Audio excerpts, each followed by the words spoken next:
What would happen if Homer was forced to drink alcohol? His brain would short-circuit, causing him to start babbling nonsense. The family around him suddenly froze up. Just then, two staff members appeared. They reset Homer by pressing his nose to make him freeze again, and threw him into a car. It turned out, Springfield wasn't a real town at all, but rather a theme park. All the residents were robots, designed to entertain visitors. While the technicians were chatting, Homer suddenly regained consciousness. By accident, he cranked his autonomous awareness up to maximum. After gaining self-awareness, Homer began questioning the nature of this world, and everything before his eyes became absolutely shocking to him. To find out the truth, Homer decided to look for a way out. He first found Lisa, and turned her autonomous awareness up to maximum as well. Next, they found the other family members. While trying to avoid all surveillance, to avoid suspicion, they mimicked robot behavior. Just as they were about to succeed, a visitor suddenly called out to Homer, demanding he stick his butt into the bushes. This ridiculous request was more than Bart could stand, so he immediately activated resistance mode for Homer. This caught the technicians' attention, and they immediately evacuated the guests and deployed security robots. The situation became urgent, but at the critical moment, Maggie arrived just in time, leading Homer's family as they started charging through everything. After all the chaos, they finally escaped from the park. A few hours later, the family stopped at a restaurant to rest, but soon they noticed the waiters were acting strange. It turned out, they hadn't escaped from the original park at all, but had entered another similar park instead. They were still trapped in a virtual world.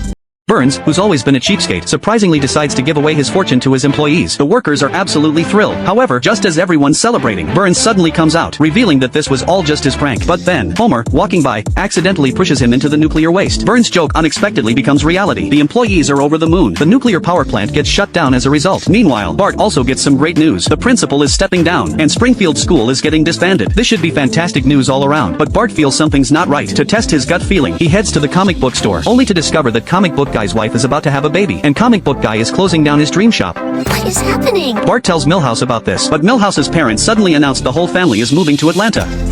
Why do people keep doing that? Not only that, Bart also notices that all the single people in town are finding love, and some folks are leaving Springfield one by one. Principal Skinner's mother finds her real son, and Nelson finally gets his dad back. Bart gradually realizes something's off. He rushes to find his parents, wanting to tell them everything, but discovers his parents have become unusually sweet. Homer says he's going to work hard to lose weight, and even Maggie starts talking. Bart finally gets it. Everything around him is changing. Nothing is changing!